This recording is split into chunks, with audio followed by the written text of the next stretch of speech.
tomar um texto em Isaías, capítulo 49, verso 1. Ouvi-me, filhas, escutai vós, povos de longe. O Senhor me chamou desde o ventre, desde as entranhas de minha mãe, fez menção do meu nome. Senhor Deus, nós estamos com uma maratona de ensinamentos, de bênçãos. Nós sabemos que o Senhor não teria que corrigir, dizer para Paulo não prostituir, não fumar, não beber. Às vezes o Senhor tinha que dizer para ele não ir visitar uma congregação. Era a única coisa que o Senhor tinha que proibi-lo em determinadas circunstâncias. Às vezes era de fazer o bem e não o mal. Esse mal que ele disse que sempre o acompanhava. Por viver, conhecer na carne, esta carne cuja inclinação é inimizade contra o Senhor.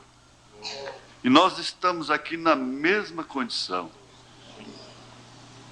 Na mesma condição no sentido da carne, mas nunca na mesma condição no espírito. Porque o profeta disse que ninguém pode igualar a Paulo. Ele sacrificou tudo, todos os seus direitos, até mesmo de levar uma esposa consigo como Cefas. E tudo foi sacrificado. Mas uma coisa nós queremos agradecer unanimemente, é que o seu ensinamento chegou a nós. Exatamente como ele ensinou. E esse foi o consolo do irmão Branham naquela visão. Ele disse, eu ensinei exatamente o que Paulo ensinou.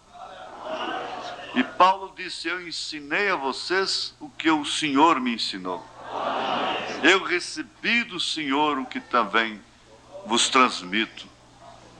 E nós, essa confiança nós podemos ter. Graças a Deus. Glória a Jesus. Agora, Senhor, desde já nós colocamos a viagem de cada obreiro, cada irmão, cada irmã, de retorno para os seus lares. Em nome de Jesus Cristo. Perdoa os nossos pecados. E ajuda-nos a aproveitar o tempo com a inteligência de Deus, com a ciência de Deus, em nome de Jesus Cristo. Amém. Assentai-vos. A tensão é muito grande. Vocês têm que entender que por mais que você pratique, por mais que você exercite, isso é uma coisa que nunca a gente se acostuma. Às vezes, antes de pregar ali, a gente está com dor no estômago. E não é de fome. E dá aquele queimor, e você fica agitado, não é? Então, tem que haver, como o profeta fazia, às vezes, um período, uma introdução para, inclusive, dominar os espíritos. Dominar os espíritos de uma congregação santa e fiel como vocês não é difícil, porque eles já estão dominados. Você já sai de casa compungida, compungido. Nós não viemos aqui para mostrar roupa, para mostrar beleza, para mostrar sapatos, sabedoria, nada disso. Então nós viemos aqui para louvar, sermos exortados, redarguidos, animados, não é? Consolados. Então é isso que nós fazemos quando viemos para a casa de Deus. Mas de todos os modos, o inimigo sempre está na reunião dos santos. A irmã Meda, a esposa do irmão Branham, chamou-lhe a atenção de uma mocinha de 15, 16 anos, uma adolescente, que ela chegava na igreja com a sua boinazinha na cabeça, e era todo o tempo lendo as Escrituras e orando ali em espírito, antes de começar o culto. Uma adolescente que, por certo, teria muito o que fazer na porta da igreja, no pátio, que é muito adequado para isso, eu conheço lá, muito próprio para companheirismo. Mas, no entanto, ela chamou a atenção. E ele fez menção disso, e isso está numa mensagem pelo mundo todo, aquilo que aquela mocinha fez. Aquele método que ela tinha para com a igreja. Ah, mas se eu ficar desse jeito, eu não caso nunca. Pelo contrário, aí é que você vai casar. Porque o verdadeiro homem, o verdadeiro cristão, por sua vez, ele está procurando uma moça dessa natureza. Não é dessas que ficam aí brigando por causa dele aí na porta da igreja, não. Fazendo dele um Dom João. Fazendo dele um pássaro raro. Porque tem muitas moças e poucos rapazes. Então tem que correr, tem que tomar. Uma puxa para um lado, outra puxa para o outro. Um fica com a manga da camisa, outro fica com a outra manga. Não, pelo menos o botão da camisa eu fico com ele. Quer dizer, um rapaz maduro, experimentado, que pensa como aquele rapaz lá de Chicago, não comparando mal, me perdoe, ele vai procurar, você sabe, não é? Agora você não vai manufaturar isso não, que você vai, não é? Não manufature. Peça a Deus, conscientize disto, do espírito do culto. Isso é bom para você em todos os aspectos. Bem como os rapazes também. Você pensa que a moça mesmo revelada, ela está engraçada com seu cabelinho de galã? Às vezes o pai dela, ela tem fotografia do pai, o pai era um galã quando casou, hoje é um careca. O pai tinha dentes perfeitos, hoje tem dentadura artificial, né? Postiça. Ela sabe muito bem disso. E ela não está a fim de escolher galanteio, não é? Aparência, cabelinho na testa e coisa assim, não é? Não, ela não está a fim disso. Vocês encontram pessoas de fronteiras na fronteira. Mas eu já ensinei. O ovo tem três coisas. Tem a casca, tem a clara e tem a gema. Mas o que seria da gema se não fosse a casca, né?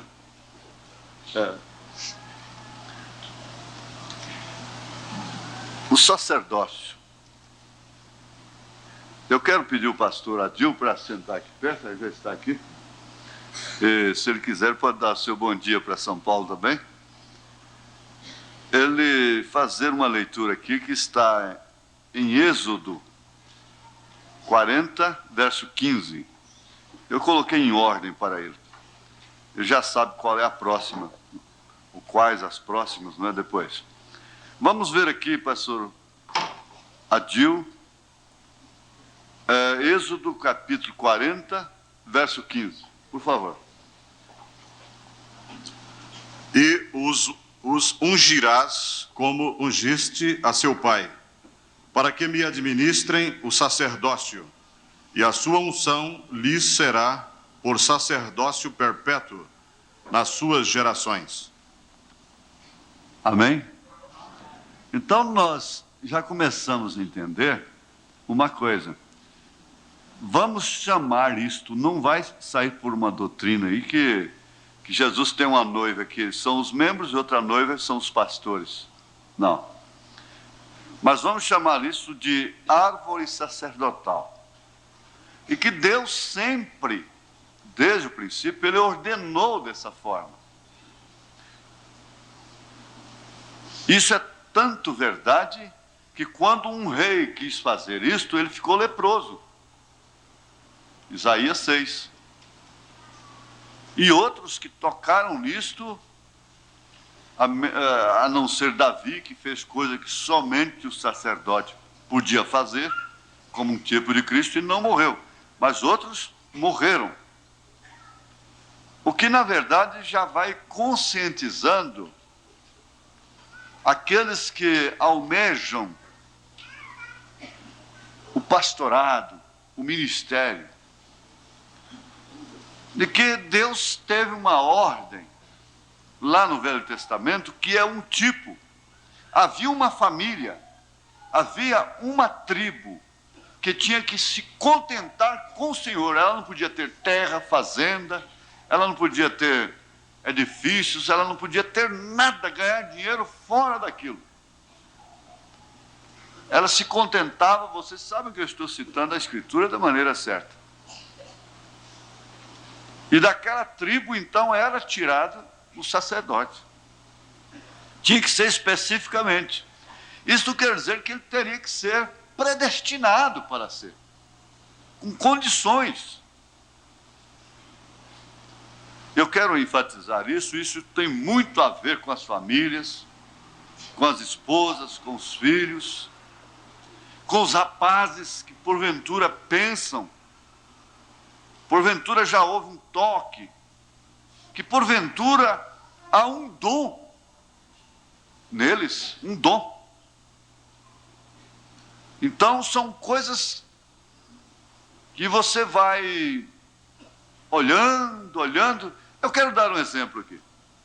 Isso ela tem uma lição geral, mas tem uma lição sacerdotal.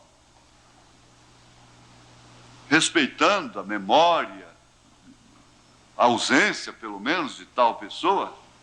Mas o pastor Amâncio estava noivo muito antes de conhecer mensagem, muito antes de conhecer o nosso trabalho. Isso tem mais de 15 anos atrás, porque ele está com o quê? 70, irmão? 65? Então tem mais de 15 anos. Ele acabou com o noivado na hora, quando ele viu a maneira que a sua noiva tratou a sua mãe. Agora você sabe o que era isso? Era Deus tendo compaixão de quem ele tem compaixão. Tendo misericórdia de quem ele tem misericórdia. Isso é a predestinação. Porque um rapaz com conhecimento parco, mas na verdade com um leito que é um exemplo, essa família é um exemplo. É uma família distinta, é uma família de cor, mas não, tem que tirar o mas. É uma família de um lugar especial no coração de cada um de nós aqui. Vocês sabem disso. Toda a família. Então a gente vê aí a predestinação, e ele mais tarde ficaria viúvo. Mas Deus lhe daria uma outra esposa que é o papel carbono da primeira. Não é verdade, pastor? Acho que está lá no Japão essa hora. Ah, está ali. Não é verdade? Agora, isso aí nos é respondido, por isso que eu falo, tem que haver critério. Quando nós fazemos determinadas escolhas, nós refletimos um mau caráter. Tanto a mulher como o homem. Nós refletimos uma personalidade deformada. Porque Deus dá sinais. E um pequeno sinal, quando o homem está orando, a moça está orando, é tudo. Mas eu já disse aqui, pode passar um filme para ela do futuro, do que ela vai passar, ela vai casar-se do mesmo jeito. Eu quero dizer aqui, moças, o casamento misto pior que está havendo, se você casa com um moço que não é crente, é uma coisa maligna. Esteja certo de Deus, parágrafos 6 e 7. É uma coisa maligna que você vai fazer. Aquele casamento misto. E 2 Coríntios capítulo 6. Desde o Velho Testamento. Agora, se você casa, está bem, você comete essa coisa maligna.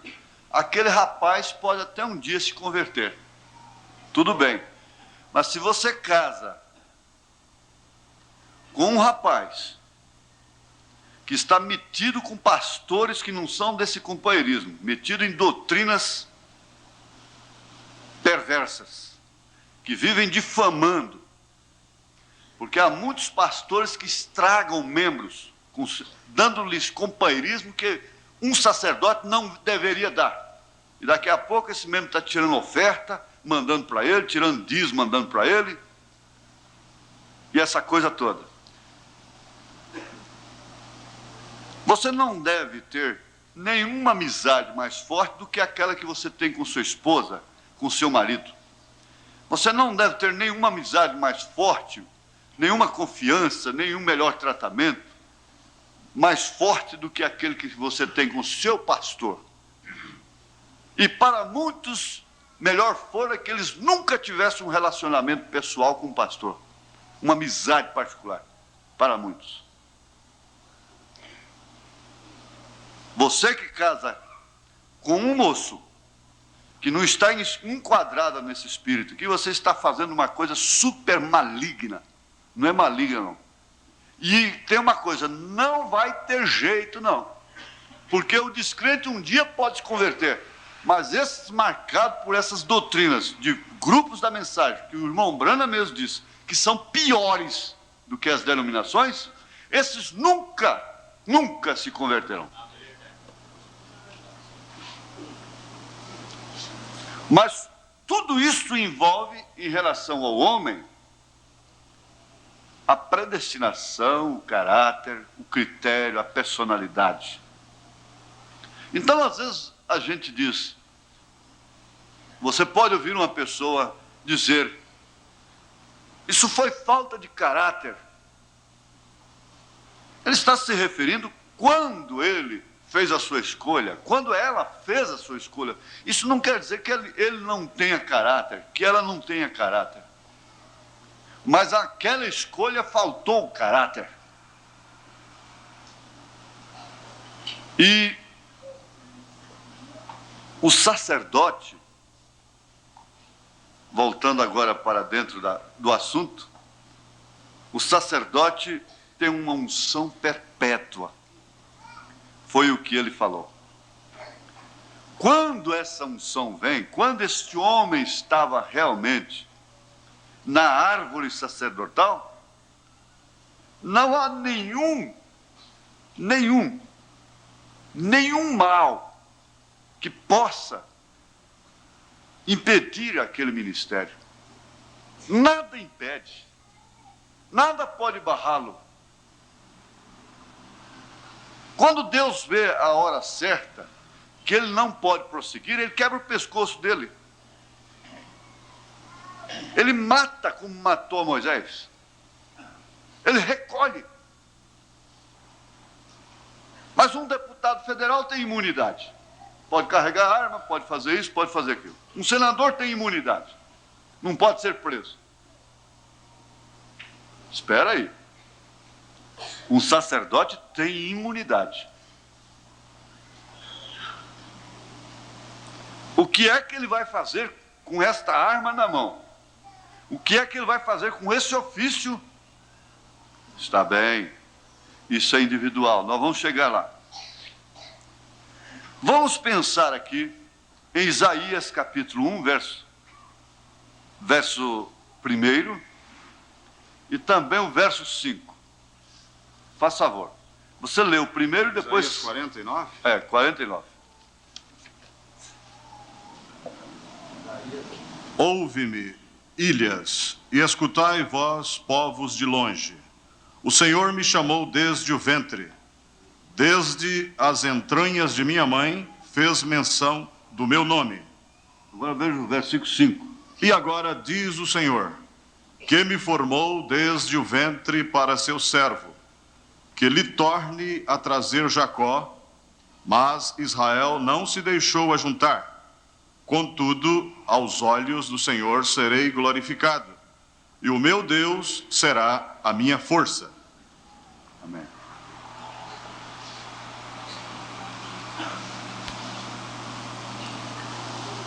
Agora, é meio difícil, mas nós não temos que nos perturbar com o sermão. O sermão vem depois. O ensinamento você tem que refletir, tem que parar, tem que olhar, tem que prescrutar. Há uma determinada escolha. Você não vai enquadrar ninguém. Ninguém, absolutamente ninguém. Neste quadro aqui. Mas há sacerdotes que são tirados das pessoas mais baixas. Em 1 Reis, capítulo 12, verso 31, alguém fez essa loucura. Também fez casa dos altos e fez sacerdotes dos mais baixos do povo, que não eram dos filhos de Levi. Agora, por favor, continua. Capítulo 13, verso 33. Depois destas coisas, Jeroboão não deixou o seu mau caminho. Antes dos mais baixos do povo, tornou a fazer sacerdotes dos lugares altos. A quem queria, lhe enchia a mão. E assim era um dos sacerdotes dos lugares altos. Agora, vamos notar o seguinte. Lá no Novo Testamento, Paulo disse: tendo comichão nos ouvidos, amontoarão doutores para si conforme as suas próprias concupiscências. Exatamente a coisa corre em paralelo, em linha. Por quê? O sacerdote, você entende que o sacerdote é aquele que tem o sacerdócio. Você não pode ferir a um homem que tem o sacerdócio sem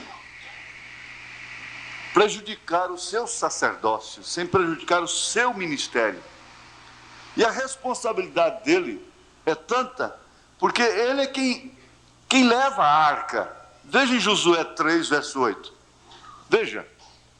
Tu, pois, ordenarás aos sacerdotes que levam a arca do concerto, dizendo: quando vierdes até a borda das águas do Jordão, parareis no Jordão.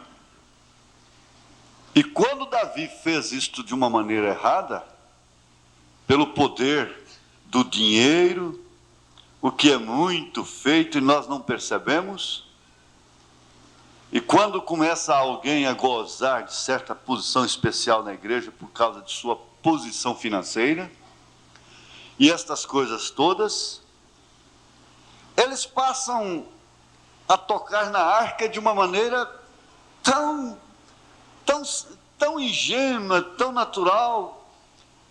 E você hoje, eu tenho encontrado, reunido com anciãos de igreja, e encontrado assim, que o pastor está nas mãos deles.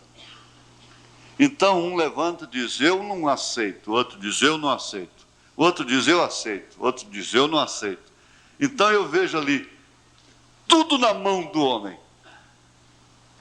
Que risco, que dificuldade. Nós falamos sobre a Dalila ciência, não é? A Dalila ciência. E às vezes, a Dalila é a própria esposa, é quem mais rouba força. A Dalila são os filhos. A Dalila são as circunstâncias que vão enredando aos poucos. Agora, quem é que leva a arca? É o sacerdote. O que tem dentro da arca? Então, lembrando bem, Deus tinha nos seus lombos essa árvore sacerdotal. Ele tinha nos seus lombos essa árvore sacerdotal. Agora, eu quero perguntar uma coisa. Existia, dentro dos tipos, nos símbolos, sacrifício pelos erros do sacerdote? Está escrito que havia sacrifício pelos erros do sacerdote. E o pastor Adil vai ler Levítico 4, de 1 a 12. Falou mais o Senhor a Moisés, dizendo: Fala aos filhos de Israel, dizendo: Quando uma alma pecar por erro contra alguns dos mandamentos do Senhor, acerca do que se não deve fazer, e obrar contra algum deles, se o sacerdote ungido pecar para escândalo do povo, oferecerá pelo seu pecado que pecou um novilho sem mancha ao Senhor, por expiação do pecado, e trará o novilho à porta da tenda da congregação perante o Senhor, e porá a sua mão sobre a cabeça do novilho, e degolará o novilho perante o Senhor. Então o sacerdote ungido tomará do sangue do novilho e o trará à tenda da congregação. E o sacerdote molhará o seu dedo no sangue, e daquele sangue espargirá 7 vezes perante o Senhor, diante do véu do santuário. Também porá o sacerdote daquele sangue sobre as pontas do altar do incenso aromático, perante o Senhor que está na tenda da congregação. E todo o resto do sangue do novilho derramará à base do altar do holocausto, que está à porta da tenda da congregação. E toda a gordura do novilho da expiação tirará dele, a gordura que cobre a fressura, e toda a gordura que está sobre a fressura, e os 2 rins, e a gordura que está sobre eles, que está sobre as tripas, e o redenho de sobre o fígado com os rins tirará, como se tira do boi do sacrifício pacífico, e o sacerdote a queimará sobre o altar do holocausto. Mas o couro do novilho e toda a sua carne, com a sua cabeça e as suas pernas, e as suas entranhas e o seu esterco, todo aquele novilho levará fora do arraial a um lugar limpo, onde se lança a cinza, e o queimará com fogo sobre a lenha, onde se lança a cinza se queimará. Irmãos, famílias, congregações, descansem. Descansem. Ele fará sacrifício por si próprio. E Deus, e pelo do povo. E Deus tratará com ele, pode deixar. Agora, aqui, veja aqui. Eles violavam o sábado e ficavam sem culpa. Foi quem disse aí, foi Jesus, não foi? Foi. Aonde? São Mateus, capítulo 12, versículo 5. Ou não tendes lido na lei que aos sábados os sacerdotes no templo violam o sábado e ficam sem culpa? Agora, você sabe o que significa violar o sábado lá no Velho Testamento? Era quebra de mandamento. Então, por amor do povo, Deus lhe concede uma imunidade, uma certa imunidade.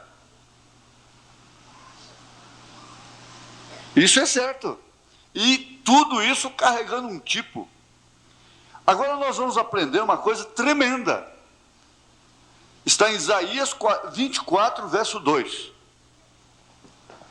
E o que suceder ao povo, sucederá ao sacerdote, ao servo como ao seu senhor, à serva como à sua senhora, ao comprador como ao vendedor, ao que empresta como ao que toma emprestado, ao que dá usura como ao que paga usura. Às vezes nós temos... eu não vou ler essa pergunta e resposta do irmão Brana, porque ele deu um presente, um colar para a irmã Medo. E Pedro disse que não com joias. Então eu não vou ler isso para a igreja. É um direito que a igreja tem que conhecer. É um direito que a igreja tem que conhecer. Todos os direitos, deveres. Isso foi pregado aqui ontem à noite, com maestria. Conhece-se os seus direitos e conhece-se também os seus deveres. Agora, o que sucede ao povo, sucede também ao sacerdote, sucede também à sua família, Porque Deus não permitiu que anjos sem casar, anjos sem sexo, vocês querem ver quando eles querem abusar, criticar, censurar uma perda de tempo em diálogos, eles dizem, eles ficaram lá discutindo o sexo dos anjos. Ora, Deus não permitiu que os anjos fossem ministros. Porque eles não tinham esposa para cortar cabelo, eles não tinham esposa para pintar as unhas, eles não tinham filhos para ser homossexual, eles não tinham filhos para roubar, ser maconheiro, eles não tinham filho para nada disso. E o que sucede ao povo, sucede ao sacerdote, porque caso contrário, ele não saberia ter compaixão dos demais. Porque todo santarrão não tem dó de ninguém. Não tem pena. Não volta aos 17 anos de idade, quando ele tinha 17 anos, para ajudar um moço, uma moça. Ele não volta lá. Todo legalista, todo fariseu.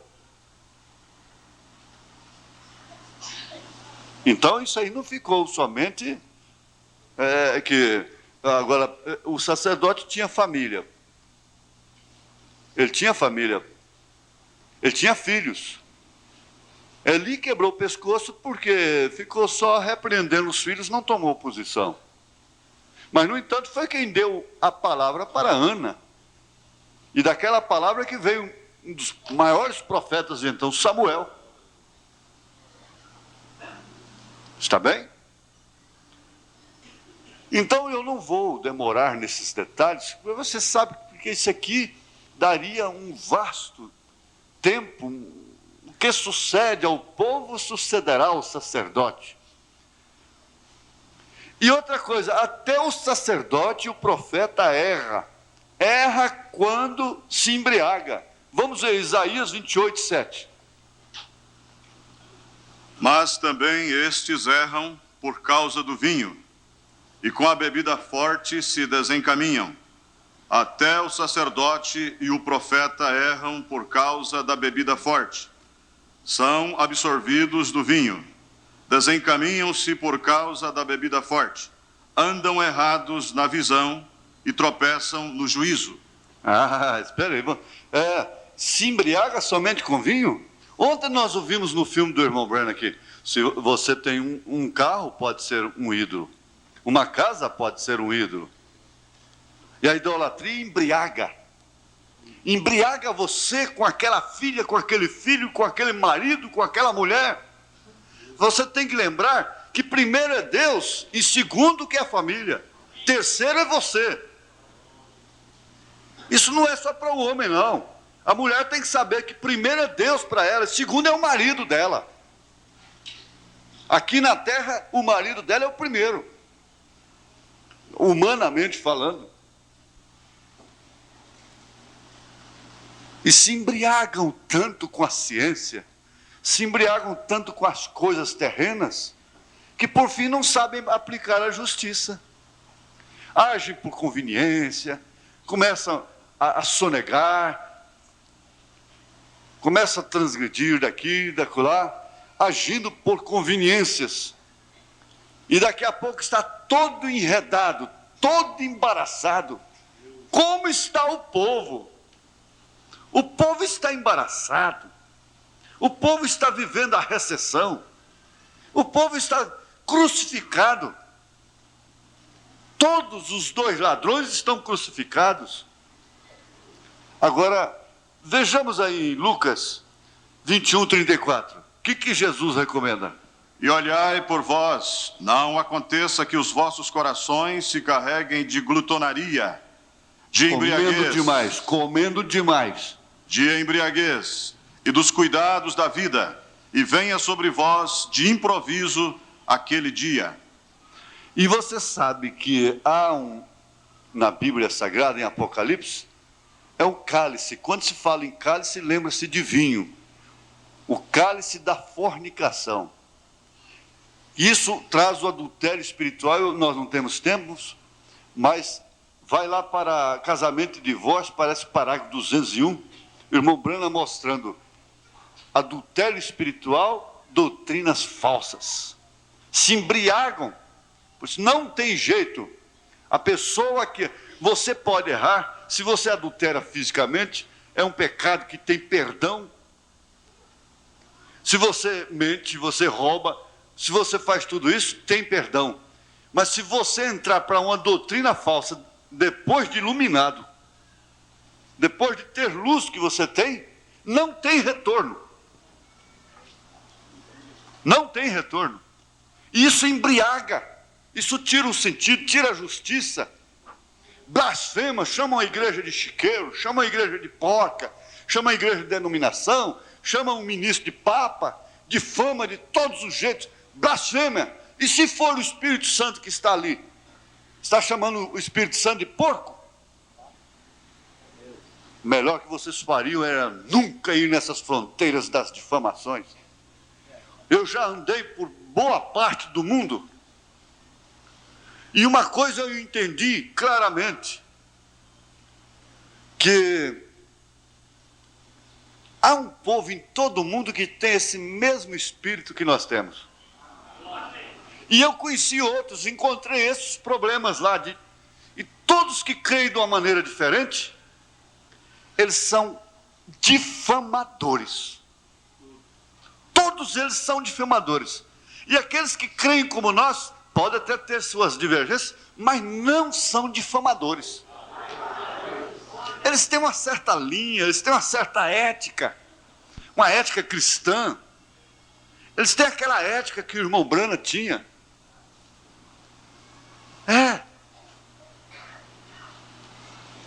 Você vê que coragem tiveram de dizer a respeito de um homem que Deus fez e perdeu a forma, segundo as palavras do irmão Brana. Jogou tudo por cima daquele homem de bom. E o irmão Brana sabia o que o irmão Neville ia sofrer, ia passar. Eu vi o irmão Neville na cadeira de rodas. E uma pessoa, com todo respeito, eu faço menção disto, falou para mim: irmão Neville está na cadeira de rodas porque não crê na ressurreição do irmão Brana.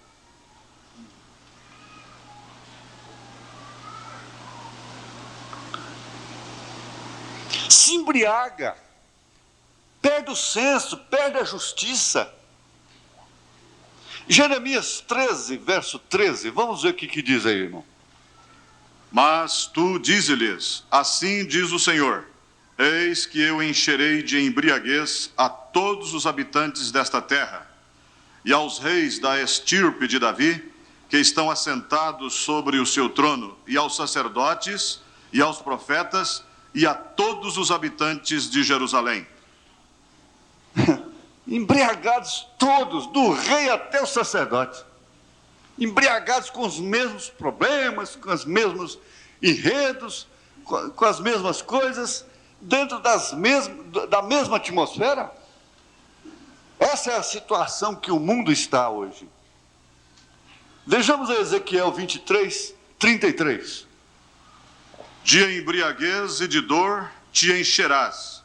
O copo de tua irmã Samaria é como de espanto e de assolação. Você pensa que o irmão Brana chegou a dizer: eu prefiro passar uma hora, um dia com um bêbado, do que uma hora com um mentiroso.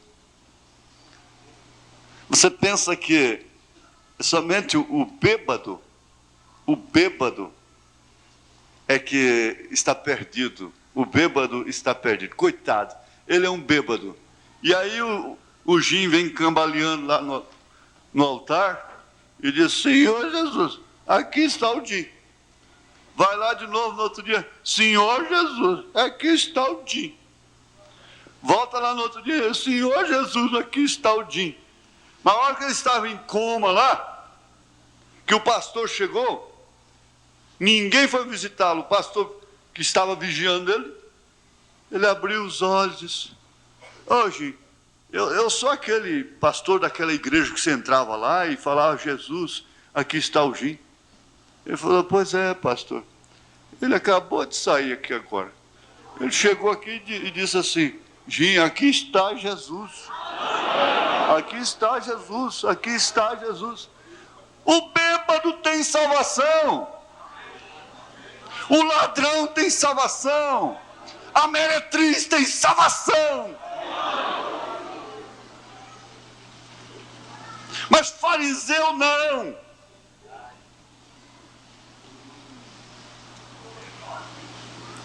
Fariseu não.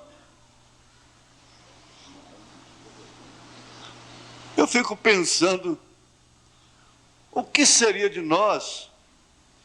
Veja só, se não fosse o pecado de Davi, na Bíblia não tinha um Salmo 51. Não tinha um Salmo 51. Irmão Sid Jacques disse lá na Alemanha, ai de nós se não fosse a carta de Coríntios.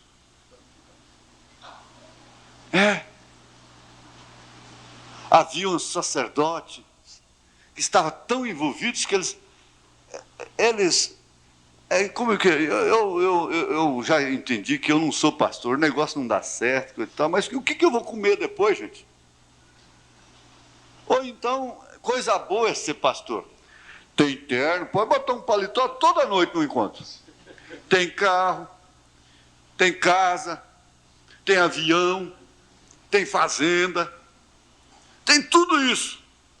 Eu quero ser pastor também. Eu quero ser pastor também.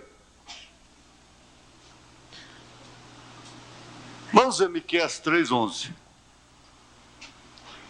Os seus chefes dão as sentenças por presentes, e os seus sacerdotes ensinam por interesse, e os seus profetas adivinham por dinheiro, e ainda se encostam ao Senhor, dizendo: não está o Senhor no meio de nós?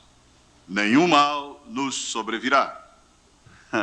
Deus está abençoando, podemos carregar saco de dinheiro, não é? Saco de dinheiro. Só tem uma coisa, que antes deles carregarem saco de dinheiro lá no Maracanã, a Roma levou quase todo o ouro do Brasil lá para o Vaticano. E está levando até hoje.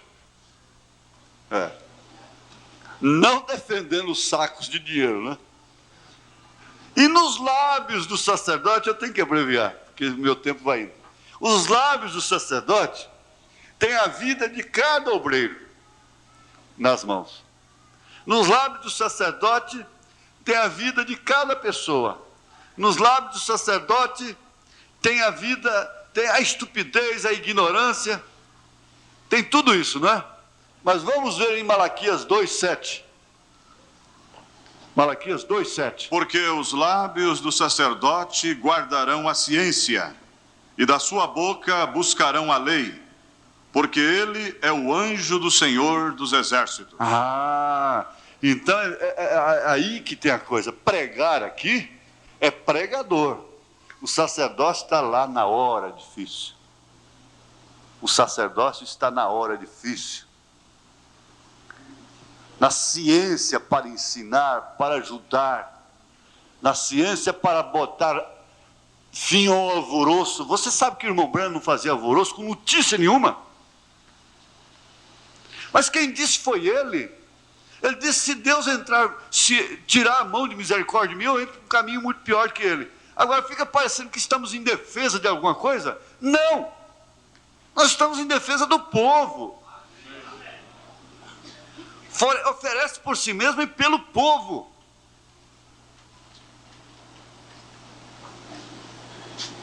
E uma irmã telefonou e disse, irmão Brana, esse evangelista aí, meu marido, está vivendo com essa garota de 16 aí há 2 anos. Ele disse, ore por ele, irmã. E botou o telefone lá, no gancho. Como disse, desligou o telefone na cara dela, não é? Ela poderia sair dizendo, esse homem está acobertando isso. É que ele sabia perfeitamente que Deus cuida. Ele esperou 2 anos. Olha, o irmão Branham não aceitava pedir dinheiro. Ele não aceitava, ele punha para fora.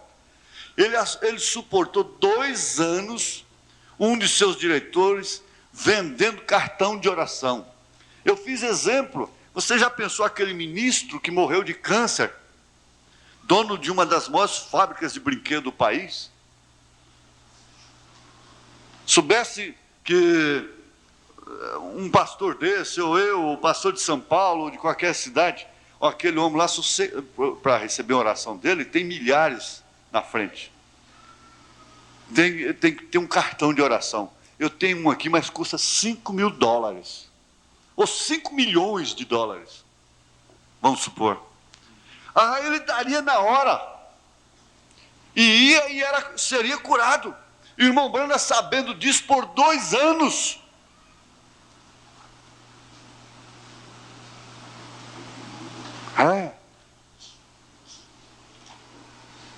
Essa parte aqui fere sentimentos, mas com todo respeito, vamos entrar nela. Me pega aqui, por favor. O parágrafo 185. 185. Aí envolve a predestinação, aí envolve muitas coisas. Faça favor, leia. O sacerdote, o pastor, não pode casar-se com moça que já foi tocada por outro homem. Nenhum pastor pode casar-se com uma viúva. Você sabia disto? Vocês querem ler isto? Está bem? Você procura em Levíticos, capítulo 21, verso 7, Ezequiel 44, verso 22, e isto irá mostrar-lhes que os pastores não podiam casar com uma mulher que tinha sido tocada por homem. E isto é um tipo da noiva virgem de Jesus Cristo, porque eles lidavam com o fogo de Deus, os sacerdotes, os filhos de Arão. Não temos tempo para ler tudo disto e sair lá. Obrigado, irmão. Agora, você vê,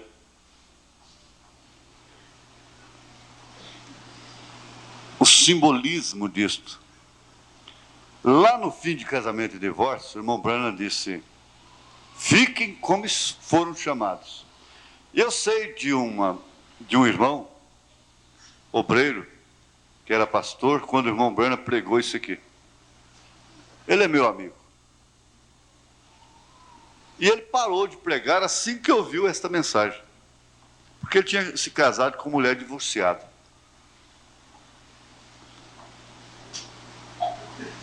E passado um determinado tempo, ele era amigo do irmão Branham, ele foi tratar de um outro assunto com o irmão Branham.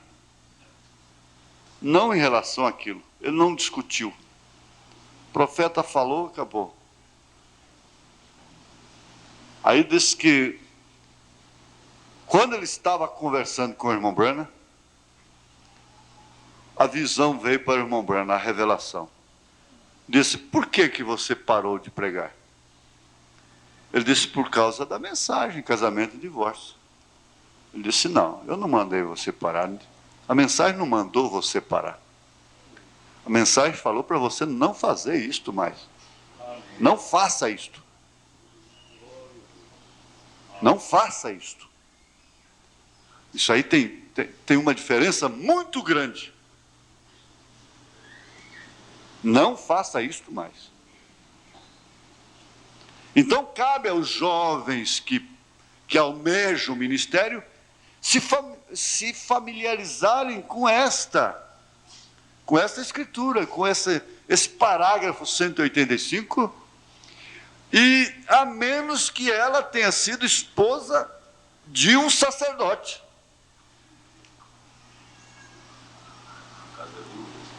No caso né, que ela era viúva do sacerdote, então o sacerdote podia casar com uma viúva que fosse viúva do sacerdote, que tinha sido esposa do sacerdote. Então agora vamos chegar ao final, porque o outro período, a gente pregar dessa forma é custoso ensinar, não é? Mas vamos lembrar agora de que Paulo também foi elegido desde o ventre de sua mãe. Gálatas 1,15. Eu não te dei, não, né? Aí ele disse: mas aprove a Deus que desde o ventre de minha mãe me separou e me chamou pela sua graça. Agora, você tem que entender o seguinte: o que fazer com um homem que foi chamado desde o ventre de sua mãe para ser um pastor? Ele está na sua mão, mulher, esposa. Ele está na sua mão, filhos. Aqui não é um estudo de indireta, de carapuça para ninguém, não. Ele está na sua mão. Está bem. Jesus esteve nas mãos de Pilatos. Que farei de Jesus chamado Cristo? Mas uma coisa tem que ficar sabendo, vocês têm que ficar sabendo, que se esse homem foi escolhido desde o ventre de sua mãe, está na árvore da predestinação de Deus, aí é onde eu digo, é por isso que a mulher de Wesley fazia até campanha contra ele, mas não pôde impedir o ministério de um mensageiro da era de Filadélfia. Vocês que vão ouvir as fitas, têm que saber que de uma forma ou de outra, Deus vai cumprir a sua chamada para com esse homem. Deus vai cumprir. Ele passa por cima, se ele tiver que matar, ele mata. Vocês não terão felicidades, vocês não terão paz. Uma casa que é chamada para ser santa, ela é um inferno se ela não for santa. Uma pessoa que é chamada para ser santa, se ela não for santa, tem uma coisa mundana, ela não tem que, ela não se acerta nunca. Ela não tem jeito, ela não tem paz, ela não tem felicidade. E você tem que entender, rapazinho, que sua casa foi chamada para ser santa, separada. Você tem que entender, mocinha, que você tem um pai nascido, escolhido desde o ventre da mãe dele. Você tem que entender isso, e não adianta, você só vai causar danos para si mesma, para ele. Mulher, você tem que entender, muitas delas dizem, muitas já disseram e dizem: ah, se eu soubesse que você ia ser pastor, eu nunca teria me casado com você. São muitas que dizem: se eu soubesse que você ia ser pastor, eu nunca teria me casado com você. E há filhos que têm vergonha de dizer: meu pai é pastor. Filhas que têm vergonha de dizer: meu pai é pastor. Se envergonhando do maior honra que existe na terra. Se envergonhando do maior privilégio que existe na terra. Isto é certo. Agora,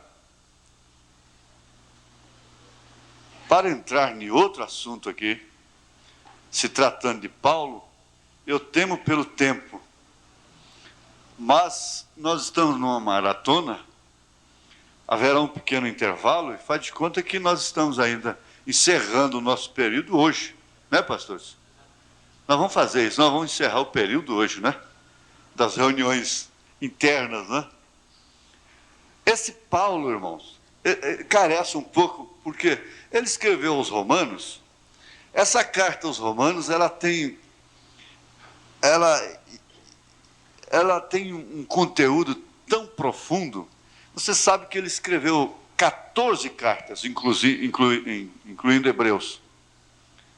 E ele selou o seu ministério com o seu próprio sangue. Selou o seu testemunho com o seu próprio sangue. Eu ganhei aqui um livrinho, os pastores que estavam aqui dentro parece que ganharam. um diplomazinho das crianças. Eu vou ser advogado preto aqui, da cor preta, né? Ele diz aqui, esse corinho. Ele diz aqui, significado das cores. Preto, pecado. Vermelho, sangue de Jesus. Branco, pureza. Amarelo, ruas de ouro. Tudo bem, é um corinho, então não dá sentido, tudo bem. Mas aí eu me lembrei de uma coisa. O pecado não é preto, não. Aqui, ó.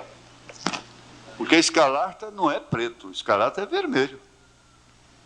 Vinde então e argui-me, diz o Senhor, ainda que os vossos pecados sejam como a escarlata, super vermelho, eles se tornarão brancos como a neve, ainda que sejam vermelho como o carmesim, se tornarão como a branca lã. Vermelho com várias tonalidades, a escarlata e o carmesim. Ainda que sejam vermelhos. Mas está bem o corinho, não é? Tudo bem, isso não tem nada a ver com coisa. E Paulo selou o seu testemunho com o seu próprio sangue. A tradição diz que ele foi decapitado em Roma e seu corpo enterrado nas catacumbas. Aliás, Pedro nunca foi em Roma. Paulo é que foi lá. Porque Pedro foi para a circuncisão e Paulo para a incircuncisão. E um padre escreveu assim, que o machado brilhava antes, o machado brilhava com o brilho do sol, né? O reflexo do sol, antes de ser ofuscado com o sangue do santo. Amputaram o seu pescoço com um machado. Mas nós vamos aprender alguma coisa aqui. O valor de uma boa notícia depende da fonte quem a deu. Você sabe que o valor de uma boa notícia, porque Paulo fez do seu ministério um motivo de boas novas. E o valor da notícia depende muito de quem está dando essa notícia. Você sabe que tem os noticeiros, né? Os boateiros. A bolsa de valor, o governo tem esse problema. Os boateiros derrubam a ação, levantam a ação. Os boateiros, né? Agora, Paulo não era um boateiro. Ele teve, de fato, em si, um ministério predestinado que chegou a ser selado com o seu próprio sangue. Ele disse, quanto a mim já estou sendo oferecido como o quê? Como sacrifício de libação, não é? O tempo da minha partida se aproxima, pelejei uma boa peleja, acabei a carreira, guardei a fé. Desde já está preparada uma coroa que o Senhor justo juiz me dará naquele dia, mas não somente a mim, mas também aos que amarem a sua vinda. Então, nessas notícias, nessas boas novas, nós encontramos que elas contêm tudo. Nós temos, você tem que entender o seguinte, que quando vem uma doutrina corretiva, ela é uma boa nova. A boa nova não é só aquela que cura o câncer, não é só aquela que mostra as ruas de ouro, não é só aquela que mostra os céus, as bodas do Cordeiro. Para que estas venham a se cumprir, serem alcançadas, é necessário que aquelas, as corretivas, as sacrificiais, sejam aceitas também como boas novas. E agora, quem é que está encarregado de entregar essas boas novas? Você não entende. O pastor não tem que se pôr aqui todo o tempo no púlpito em sua própria defesa. O irmão Branham deu esse exemplo, ele chegou a dizer, esse tabernáculo está precisando de uma matança, começando do púlpito até lá na portaria. Ele disse, não importa o quanto esta palavra me ofenda, porque eu mesmo estou todo enredado.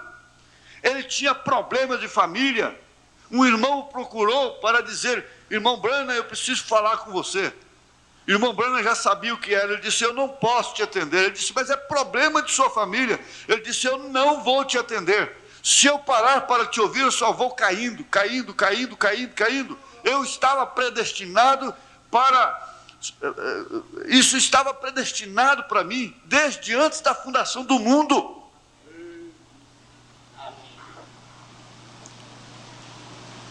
Dentro da dimensão humana, você tem que sofrer os problemas humanos.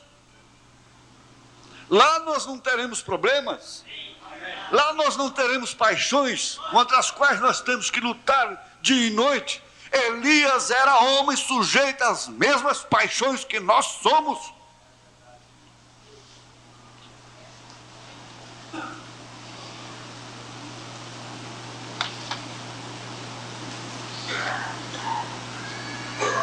O sacerdócio te dá consciência de pecado. Te mostra o padrão que Deus estabeleceu para nós. E tem uma coisa: esse sacerdócio mostra para você que todos pecaram e destituídos estão da glória de Deus. Romanos 3:23. Esse sacerdócio mostra para você que você pode não ter errado tanto quanto outros que conhece, mas perante Deus está destituído. Esse sacerdócio mostra que somos todos pecadores, porque nascemos numa raça decaída. Somos todos filhos de Adão, mas não só nascemos em pecado, também nós mesmos pecamos, porque todos pecaram. Lembre-se, pecamos porque somos pecadores. Romanos 7. Esta é a nossa natureza. Uma ameixeira produz ameixas porque é ameixeira. O fruto é resultado da sua natureza. O pecado é o fruto de um coração pecaminoso. E enganoso é o coração mais do que todas as coisas, disse Jeremias em capítulo 17, verso 9. E o irmão Branham disse: eu também sou culpado, não disto que esse casal está fazendo. Eu não faço esse tipo de cena. Eu não vou no motel. Eu não uso isso, eu não uso aquilo, eu não faço isto. Eu não sou culpado disto, mas culpado no mínimo, culpado no máximo. Portanto, qual o sacerdote que se põe diante do povo sem culpa?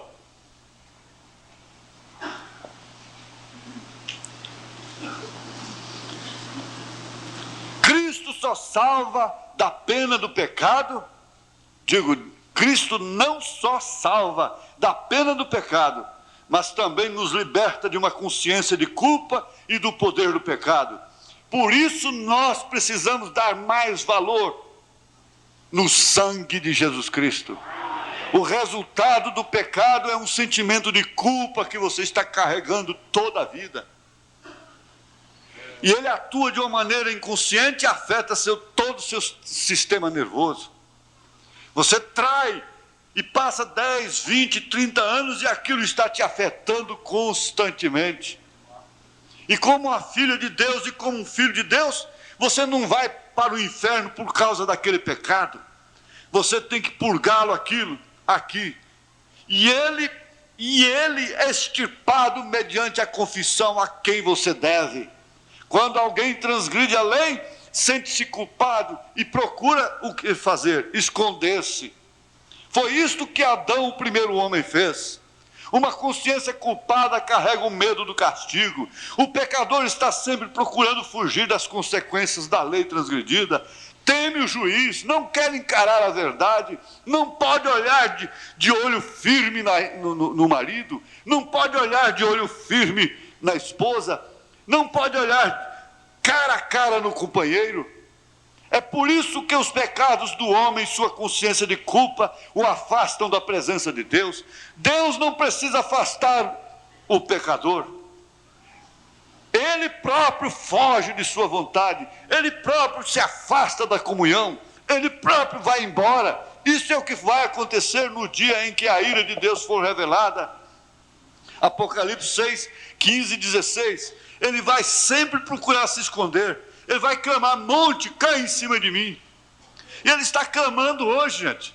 Televisão, cai em cima de mim. Vai assistir um filme para cobrir uma consciência.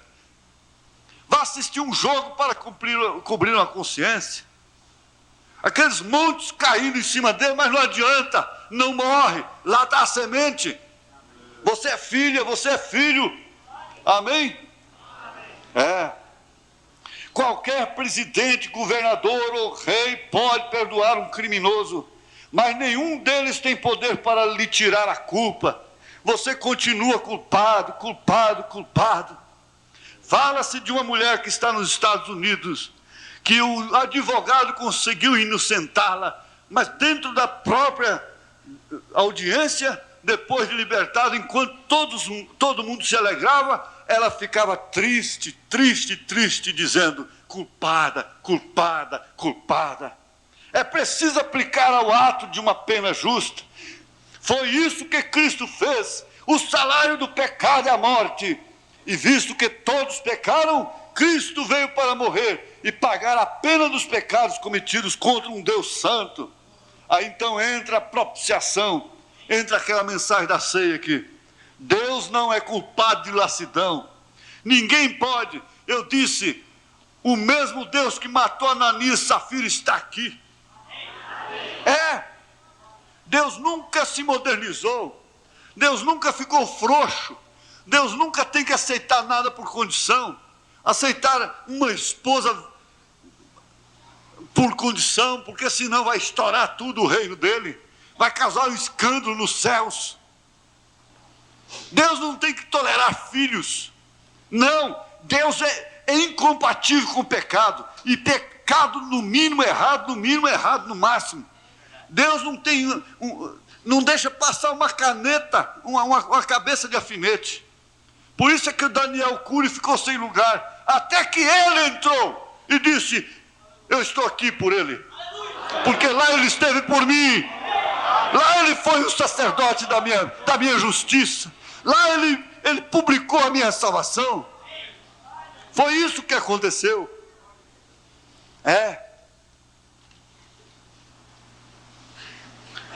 Você não tem que condenar aquela pessoa, ela já está condenada. Se você tivesse alguma coisa melhor, algum poder maior, você faria era salvá-la ao invés de condená-la. Eu quero terminar agora. Para conscientizar, eu vou fazer esse estudo de Romanos e essas cartas com a igreja bem devagar, bem mastigado. Pode deixar. Você apenas conscientiza, irmão, que todos pecaram e você está dentro do todos. Uma pessoa que se afoga em 2 metros de água está tão morta como se tivesse afundado no mar.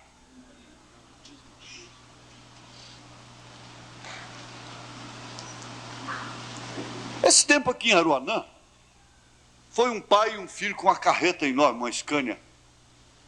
E o rapaz pulou no Rio Vermelho, estava morrendo afogado. Mas acontece que tinha muitos nadadores lá, e o pai ia pular, ele falou: eu não sei nadar, mas eu pulo, eu morro com meu filho.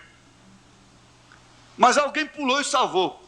Eles pegaram a carreta e vieram para Britânia. E lá tem um córregozinho, mas um córregozinho que é a milésima parte do Rio Vermelho. Milésima. E ele parou lá antes da ponte e foi tomar banho. Num poço, acharam os 2 mortos lá dentro desse poço, um agarrado no outro, morreram afogado no poço. E morrer, tanto faz morrer afogado. Olha, essa é a conscientização que o sacerdócio mostra para a igreja. Irmã, não tenha orgulho, não condene a ninguém. Cuida-te de ti mesma, cuida-te de ti mesmo. Você não morre num clube, num cabaré, mas morre dentro de um copo d'água. Morre na maledicência, morre no orgulho, morre no farisaísmo, morre no rego. Às vezes um cai no mar e não morre, outros caem num riozinho, num poço e morre. Jonas caiu no mar e não morreu. Jonas caiu no mar e não morreu. Outros caem num riozinho e morrem.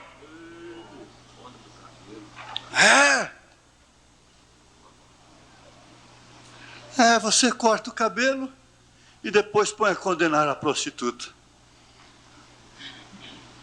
Um criminoso pode estar no fundo de uma mina e você lá no pico da mais alta montanha, mas você é tão incapaz de tocar nas estrelas quanto ele.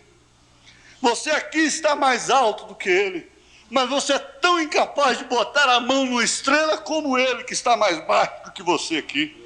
Você não pode alcançar a justiça de Deus, exigida por Deus, por mais que você suba.